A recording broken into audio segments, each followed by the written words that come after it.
The raccoons came for the first time on the third night after the burial. Not one or two, 7 of them, at the edge of the graveyard plot. In the light of the lamp Daniel Haver carried when he went out after midnight. They were not digging. They were sitting. Daniel Haver was 39 years old and had been in the Ozark hill country since he was 12. And he understood raccoons the way a man understood things that had been part of his landscape his entire adult life. He understood them practically. What they ate, how they moved, why they gathered near water in summer and near shelter in winter. He had trapped them. He had eaten them. He had pulled them out of his grain bins twice in one autumn and had not felt particularly about it either way. What he saw on the third night was not what he understood. The Haver property sat at the north end of the settlement, where the road came down from the ridge before it opened into the valley. They had been there 8 years, long enough that the property had the specific character of a place shaped by its people, the trails and clearances and plantings reflecting the habits and preferences of Daniel and Ruth Haver.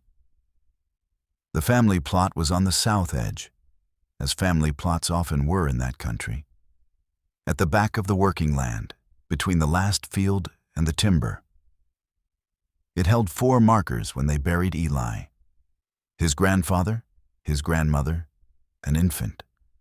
5 now. Eli had been the kind of child who was easy to underestimate until you spent time with him. Quiet, observational, the child who sat at the edge of adult conversations and absorbed them, and then repeated back weeks later the exact thing you had said, as if testing it against current conditions.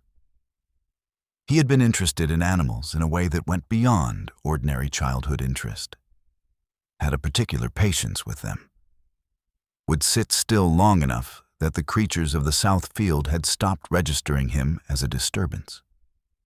His son Eli had died on the 17th of October, in the 3rd week of a fever that had taken 2 other children from the valley that autumn and had shown no interest in being reasoned with. He had been 6 years old. Daniel had buried him in the family plot on the south edge of the property, the plot that held his own father and his mother and a daughter born too early in 1855, who had never had a name. Ruth had said nothing about it. She managed things by not making them larger than they needed to be, and Daniel going to the grave in the dark was a thing that did not need to be made larger. He went. He came back. He sat with her in the morning. He had been going to the grave in the evenings. He did not fully understand why. It was not a thing he could have explained to anyone who asked. This habit of walking to the south edge of the property in the dark with the lamp and sitting for a while and then walking back. He had no theology that made it sensible, and he was not a man given to sentiment. He went because he found himself standing at the grave before he had decided to go, the lamp already in his hand. On the 3rd night, he found the raccoons, 7 of them, at the edge of the plot, where the field met the low fence that marked the family ground, sitting in the loose cluster of animals that had gathered without arrangement. They looked at him when he came through the gate. They did not scatter. He stood with the lamp and looked at them. They sat and looked back at him. He had the lamp and they had the lamp's light on them, and they were visible clearly enough. Adults, winter-coated, faces pale-masked in the lamplight, eyes catching the reflection of the flame. They were not skinny, not the desperate animals of a hard winter. They had the sleek heaviness of animals in good condition, animals that had been eating well. He waited for them to move, to break for the timber, to scatter into the dark the way raccoons scattered when a person appeared with a light. They did not move. He stood there for a while. Then he went back to the house. The following night there were 11. He stood at the gate and counted them. He had begun counting with the attention of a man who had decided he was going to understand what was happening, even if the understanding took time. The night after that, 14. By the end of October, the count had stabilized somewhere above 20. He had difficulty counting them precisely in the lamplight, the shape set, the edge of the plot shifting and overlapping when he tried to enumerate them. 20 or more. On the nights after rain, when the mud held impressions, he could count the tracks in the morning, always more than he had counted the night before. They arrived after dark, always after dark, and they were gone before dawn. He had tried rising before first light to see them leave. By the time he reached the grave with the lamp, the plot was empty, the tracks damp in the frost. He began sitting at the grave through the full dark hours. He brought a blanket in November, when the temperature made sitting on the cold ground without one impractical. He brought the lamp and the blanket, and he sat by the low fence and watched the raccoons gather and stay and eventually leave. Some nights he fell asleep in the chair and woke to the cold before dawn with the plot empty and the lamp burned down. He would sit in the dark for a moment, getting his bearings, the cold settling into him. And then he would go back to the house. He did not tell Ruth about the times he fell asleep. She knew. In December, on one of the cold nights, when his breath made clouds in the lamp glow, something changed. He was looking at the marker, not at the raccoons, thinking about Eli the way he thought about Eli at the grave, something between prayer and the absence of prayer. When he heard the slight collective shift of bodies around the fence, he looked up. They were all facing him, every one of them. The full gathered count, 20 or more, all turned toward him. He had watched them for 2 months, and they had been oriented toward the grave. Now they were looking at him. He sat very still. After perhaps 2 minutes, they turned back. He did not know what to do with it. He sat for a long time after that without moving. He told his wife, Ruth, about them on the 4th night. She said, "They're after something." He said, "They don't dig. I've checked every morning. The ground isn't disturbed." She said, "What are they doing?" He said, "Sitting." She looked at him. He said, "They come to the edge of the fence, and they sit, and they look at the grave." She had been awake when he came in. He had not known she was awake. She lay still in the bed in the dark, and he thought she was asleep, and he had gotten in beside her without speaking. Then she said, "What were they doing?" He lay in the dark. He said, "Sitting, looking at the grave." She was quiet. She said, "Animals are drawn to burial ground. It's the smell." He said, "I know. But they don't dig. They come and they sit for hours and they leave." She said, "Daniel." He said, "I know what it sounds like." It did not sound like anything he had a word for. He had spent the month of November trying to construct an account of the raccoons that held up under practical examination, and each account had foundered on the same detail. They did not feed. Raccoons fed. They were among the most determined feeders he knew, opportunistic, persistent, capable of defeating almost any attempt to keep them from food they had identified. The grave was fresh ground in a family plot. Fresh ground had things in it that raccoons found. They never touched it. He had sprinkled corn at the fence line one night, on the theory that if they were simply being fed by proximity, he could test this. The corn sat untouched until morning. He had put fish scraps at the gate, which should have been irresistible. They gathered around them and looked at them and did not eat. He had no account for this. He sat at the fence one night in mid-November and watched a raccoon sit directly in front of a small piece of dried fish he had placed at the base of the fence post. The raccoon looked at the fish. It looked at the grave. It looked at the fish again. It turned away from the fish and sat. He had, at this point, been constructing practical accounts for 6 weeks and abandoning them. He was a methodical man. He had the farmer's habit of working through problems by eliminating the possible explanations until what remained was what you had to work with. He had eliminated every explanation he could think of. What remained was raccoons gathering at a child's grave, and not eating, and not leaving, and not behaving like raccoons. He stopped trying to construct one. He noticed the dogs first in November, then the livestock. By the end of November, Daniel's nightly vigils were known in the settlement, in the same way that private things became known in settlements of 20 households. Quietly, through observation and reasonable inference rather than through telling. People knew he went out every night. People knew there were raccoons at the family plot. People had seen the tracks. Nobody asked him about it directly, which was the settlement's way. The courtesy of not naming unusual things while they were happening, of leaving a person room to manage their own unusual thing without commentary. They asked after Ruth. They asked after the property. They did not ask about the raccoons. One woman stopped him on the road in December. She said, "I heard about the animals." He said, "Yes." She said, "My family had something similar once. Not raccoons. Different animals." He said, "What happened?" She said, "They stayed until we stopped needing them to." She looked down the road. She said, "I know that sounds wrong. I don't know how else to say it." He thought about that for the rest of the day. Word of the raccoons had moved through the settlement by December, in the way that unusual things moved through small settlements, person to person, with the care of people who were not sure what they were passing on.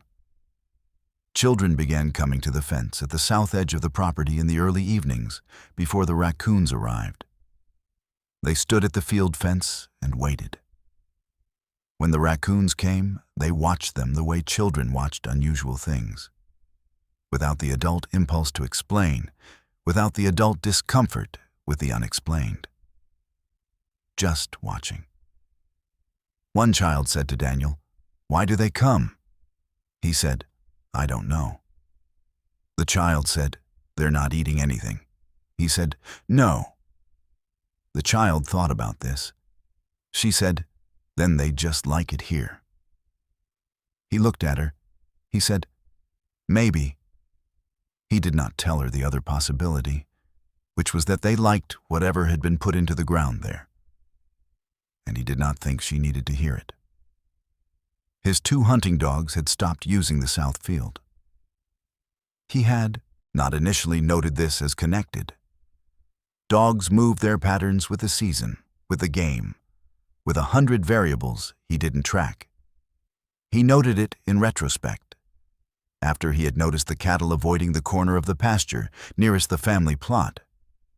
The cattle had been using the south corner freely until some point in November.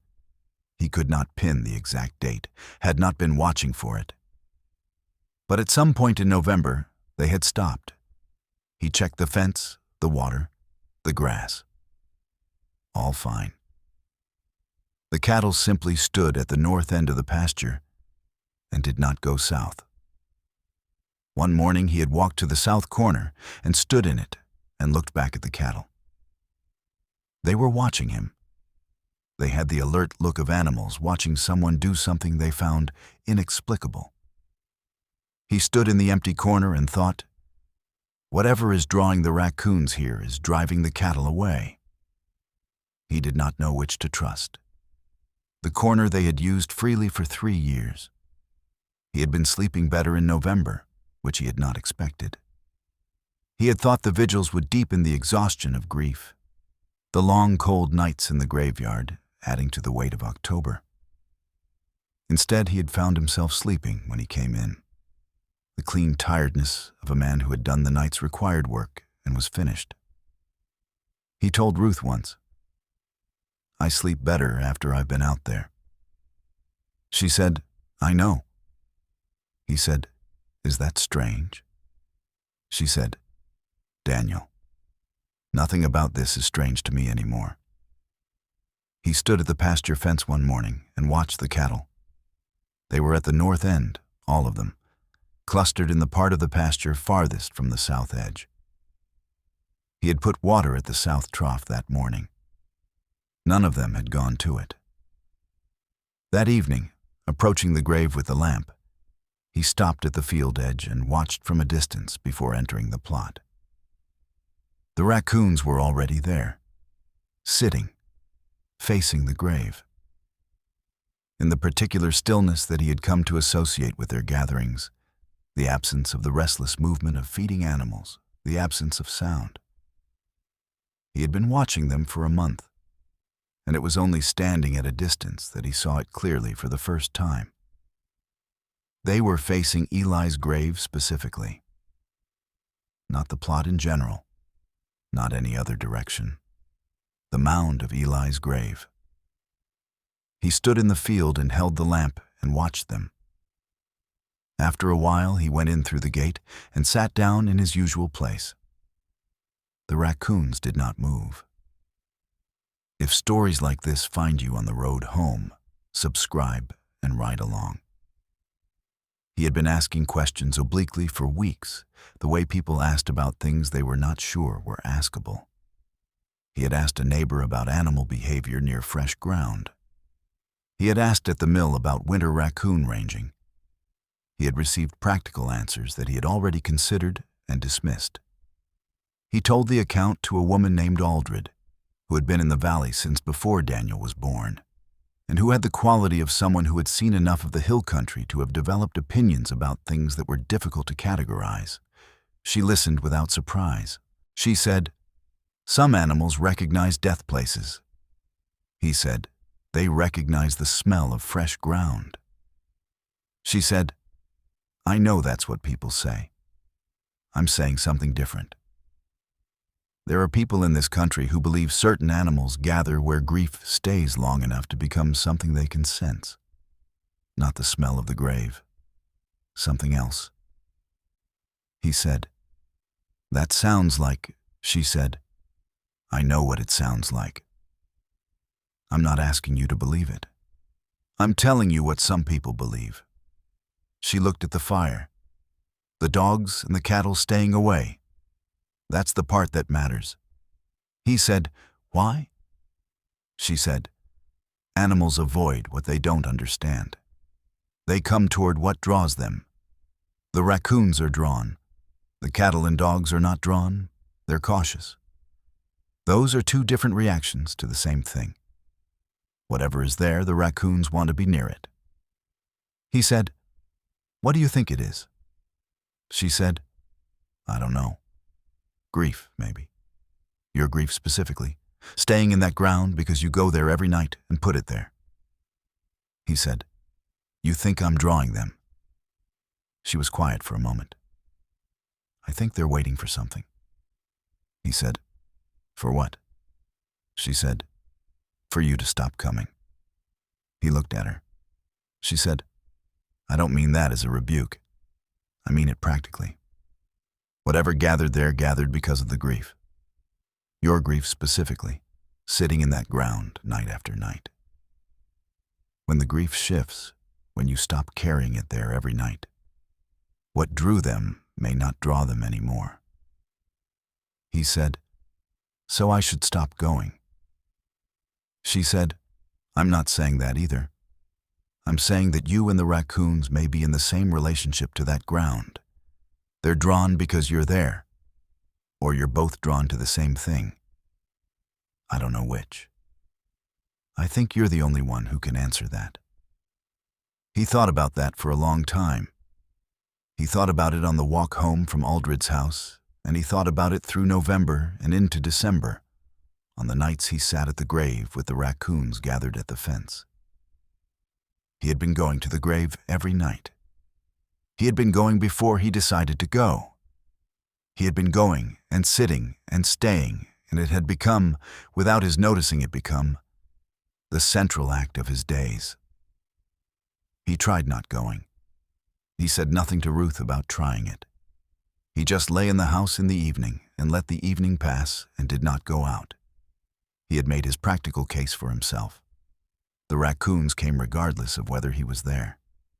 They had never required his presence. They would come whether he sat with them or not. He lay in the house. On the 19th of November, he did not go. He lay in the house, and he listened to the dark outside, and he heard, around midnight, the sound of them at the fence. Not loud. The particular small sounds of many animals in proximity, the shuffle and shift of 20 bodies in dry leaves, the occasional low sound that raccoons made that was not quite a call. They were there. He lay in the house and listened. At some point before dawn, the sound stopped. He knew without going out that they had left. He went the next night. He sat at the grave in the cold, and the raccoons gathered around the fence, and he looked at the mound where Eli was, and he thought, I am a man sitting in a graveyard in December talking to raccoons. He thought, I am a man sitting in a graveyard in December, and the raccoons are the least confusing part of it. He thought about Eli. He did this at the grave in a way he could not do elsewhere. The grave had become the place where thinking about Eli was permitted, the grief of him settling into the person of him, the way he had moved through the world, the way he had sat still long enough that the animals of the south field stopped noticing him.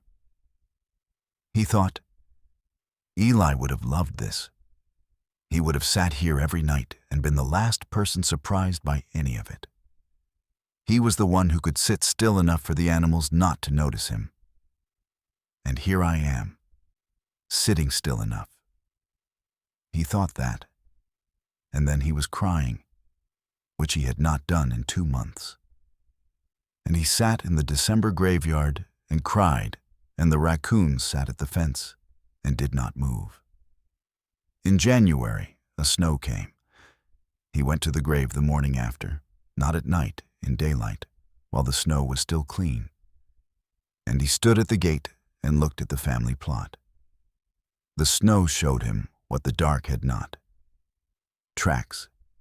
Dozens of tracks circling the perimeter of the plot in the particular pattern of animals that had moved along a boundary repeatedly, following the same line on the same circuit. The tracks covered the ground outside the fence completely. They were so numerous that the individual prints overlapped into a continuous record of movement, the evidence of hours of circling. Not one track crossed the fence line.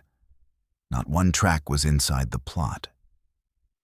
He had been a hunter his entire adult life. He could read tracks the way a literate man read text. The story of an animal's night was there in the mud or the snow, and he had learned to read it. What he was reading now was a night's account of 20 animals moving in a circuit around the perimeter of the family plot. The circuit was perfect. He stood at the gate, and he looked at the boundary between the marked ground and the unmarked ground, at the fence line, which the tracks approached and turned from over and over, in hundreds of repetitions through the night. They had circled Eli's grave for hours. They had not entered. He did not know what to make of that. He did not know what to make of any of it. He had been spending his nights in a graveyard, watching raccoons for 3 months, and he was no closer to an account of why than he had been on the 3rd night. He stood in the snow, and he thought about what it meant to circle something. A circle was not an approach. It was a sustained relationship with a perimeter. The raccoons had not been trying to get in. They had been acknowledging the boundary. He had tried the practical explanation and abandoned it. He had listened to Aldred and taken it seriously without knowing what to do with it. He had watched the cattle avoid the field, and the dogs avoid the south fence, and the raccoons avoid the grave ground itself while gathering at its edges every night. He stood in the snow, and he looked at the tracks, and he thought, they circled it. They circled it all night. He went back to the house and had breakfast and went about his work and did not think about it, successfully, for most of the morning. He heard them at the creek one evening in late January. He had gone to check the water line, in the dark with the lamp, and he had heard them before he saw them. The sound of raccoons in water, which he knew, the efficient washing movement of animals using the creek for the purpose raccoons used it. He held the lamp up. 15 or 20 of them in the shallows, in a section of the creek that ran along the south field boundary 50 yards from the family plot. Washing stones? Not food. He could see clearly enough that what they were handling in the water were stones, the kind of flat creek stones that lined the channel. They were picking them up and washing them in the particular efficient way of raccoons washing something they intended to use, something they had a purpose for. He watched them for a long time. In the morning, he went to the grave. Around the base of Eli's marker, a modest, squared stone Daniel had placed himself, there were creek stones, flat ones, the kind he had seen them handling in the water, arranged in a loose ring around the base of the marker. He crouched and looked at them. They were creek stones. He knew creek stones, had built 2 dry stack walls on the property from the creek flat stones, knew their weight and texture. These were the same. Flat, smoothed by water, the gray-brown of the limestone creek bed. There were 9 of them in the ring around the base of the marker. He had not put them there. Ruth had not put them there. He looked at the stones for a long time. He did not move them. By February, he knew some of them individually.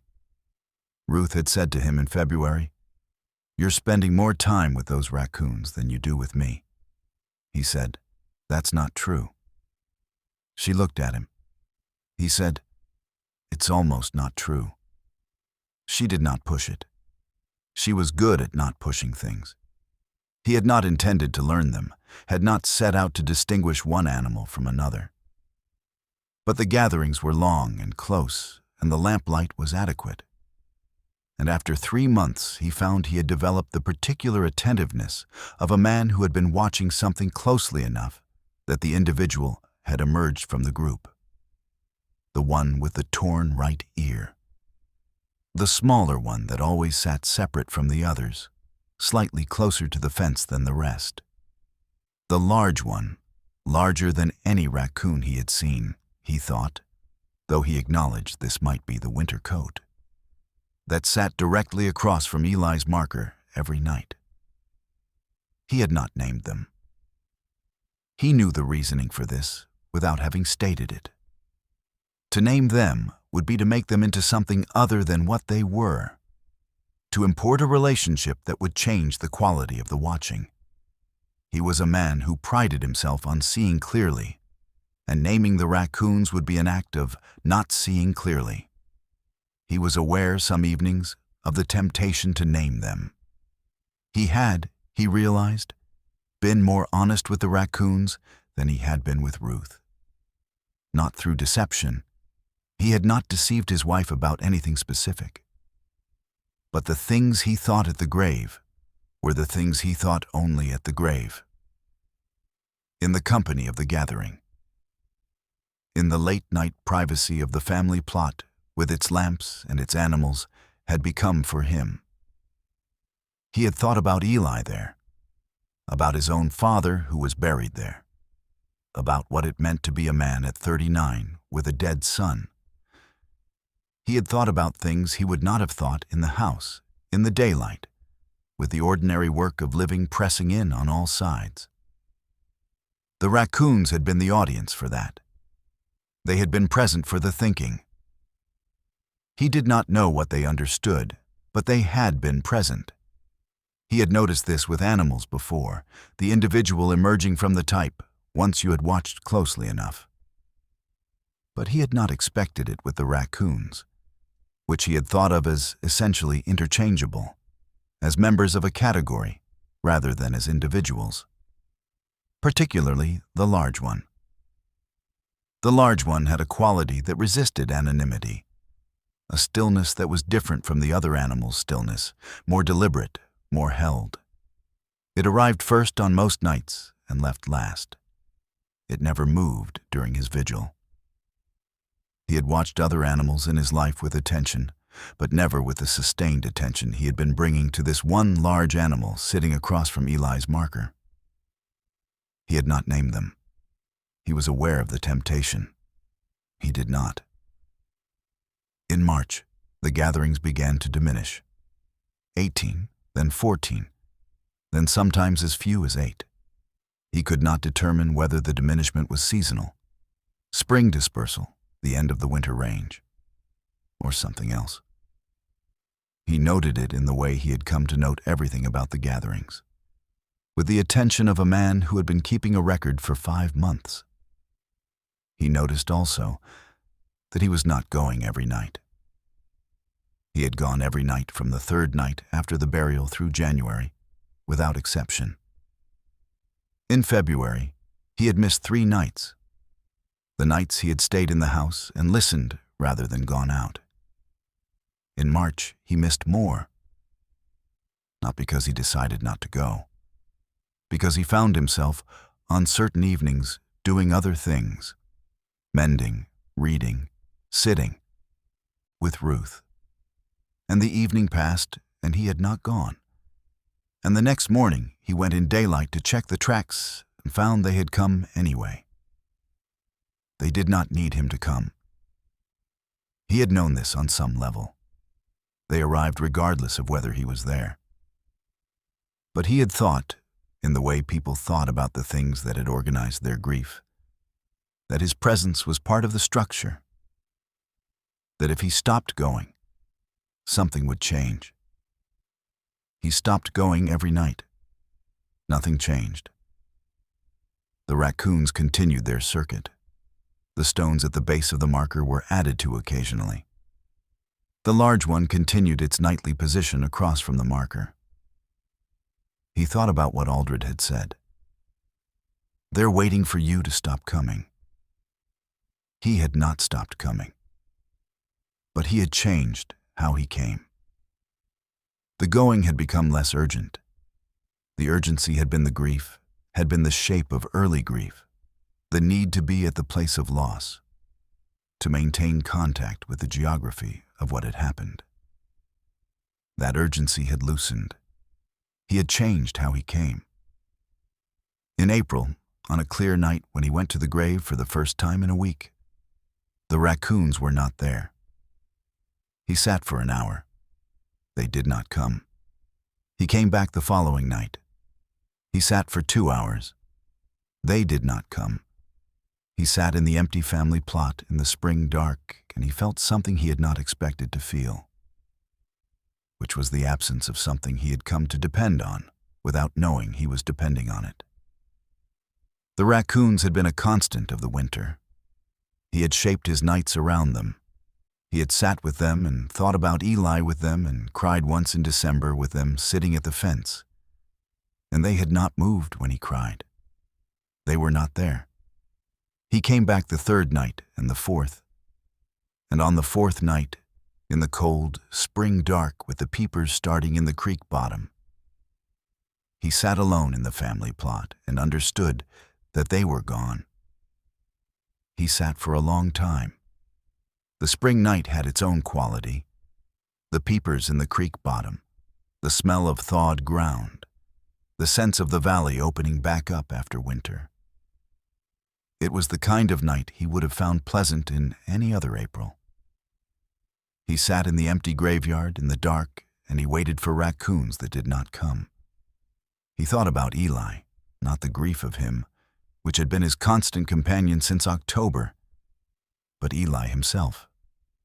The person of him, the way he had pronounced certain words, the sound of him running across the boards of the cabin floor, the expression he made when he was about to ask a question.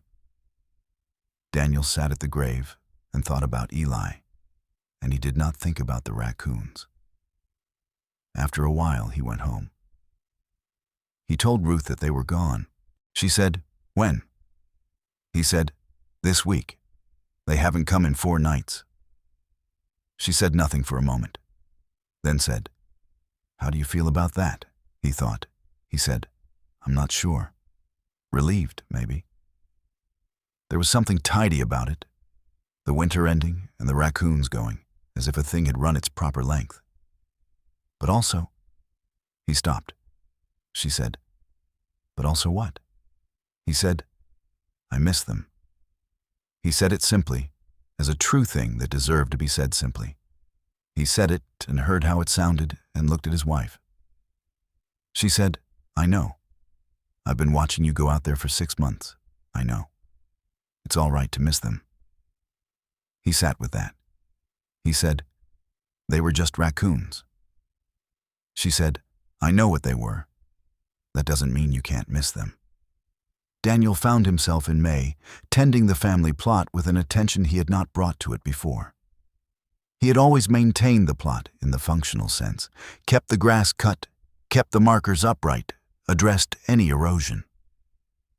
Now he brought actual attention to it, spent more time than necessary, noticed the quality of light at different hours, thought about what should grow there.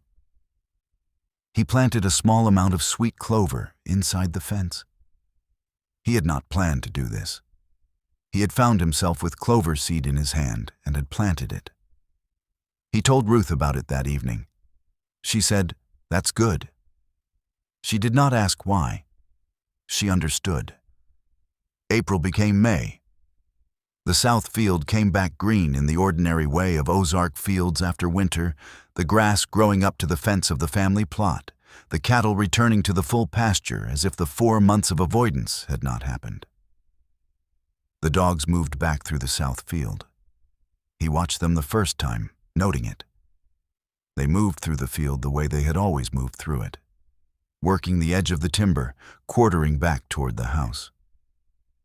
They passed within 20 feet of the family plot without hesitation. He stood at the fence and watched them pass. He thought about the raccoons. 6 months. 6 months of every night. And then spring, and they were gone. He thought about what Aldred had said. "They're waiting for you to stop coming." And what the woman on the road had said. "They stayed until we stopped needing them to." Maybe I stopped needing them. Maybe that's what happened. Maybe the grief found its new shape and the raccoons could tell and they went wherever they went. Or maybe they were just raccoons and spring changed their ranging. He would probably never know which was true. He was going to miss them anyway. He went to the grave, less after that. Not in the way of avoidance, not the way you avoided something that hurt. In the way that certain habits lost their urgency when the thing that had made them urgent changed. He went in the morning sometimes, in daylight. He pulled weeds from around the marker. He looked at the creek stones the raccoons had placed, and he thought about them working in the shallows in the January dark, washing stones for a purpose he had not understood. He never moved the stones. Old settlers in the Ozark hill country said, in the years after, that animals sometimes gathered where grief had been sustained long enough and concentrated enough to leave a quality in the ground. Not sickness, not death, not anything the practical mind had a category for. Something between those. Something that drew certain creatures and made others cautious. They said, grief leaves a mark on the ground where it's been concentrated. Not a visible mark. Something else. Certain animals can sense the mark. Some are drawn to it and some are repelled. And which way an animal goes tells you something about the animal. Some things are comfortable with grief. Some things aren't. Raccoons are comfortable with grief. They've been at home near death places as long as people have been dying in this country. If animals gather somewhere without cause, sit with them for a while before you send them away. Sometimes they know where the feeling is. Sometimes they're the only ones that do. A person sitting with raccoons at a graveyard in the middle of winter is not a person who has lost their mind. They are a person who has found their way to the thing that helps, even if the thing that helps is not what anyone would have predicted. Grief doesn't follow the expected roads. Neither do the animals that come near it. In the spring, Ruth said to him once, "You seem different." He said, "Different how?" She said, "Present. You seem more present." He thought about that. He said, "I think I've been coming back from somewhere." She said, "From Eli's grave?" He said, "From the grief. The particular place grief had made me. I was living there for a long time." She said, "I know." He said, "The raccoons kept me company." She said, "I know that too. I watched you go out every night for 6 months, and I didn't stop you because I could see it was the thing you needed to do. And then I watched you stop going every night, and I knew you'd found your way back." He said, "The raccoons left." She said, "Yes." He said, "I wonder if they knew." She looked at him. He said, "I mean, that I was coming back." She said, "I think maybe the question is whether you knew." He thought about that. He said, "Maybe toward the end." Daniel Haver never had a full account of what the raccoons had been doing. He had the tracks in the snow and the stones at the base of the marker and 6 months of nights in the graveyard. He had no explanation. He eventually made his peace with not having one. In later years, he said, if asked, that he believed the raccoons had been keeping watch. He used that word and did not expand on it. James, his son, kept the property after Daniel died. He maintained the family plot the way his father had, kept the clover inside the fence, kept the creek stones at the base of the marker. He told his own children about the raccoons. His daughter said, "What do you think they were doing?" He said, "Keeping watch." She said, "For what?" He said, "Your grandfather needed company in that graveyard in the winter of 1862. And something came. Eli was buried in the Southfield plot with the flat creek stones around his marker. And Daniel Haver was a man who knew how to sit with things that had no account. That was not nothing.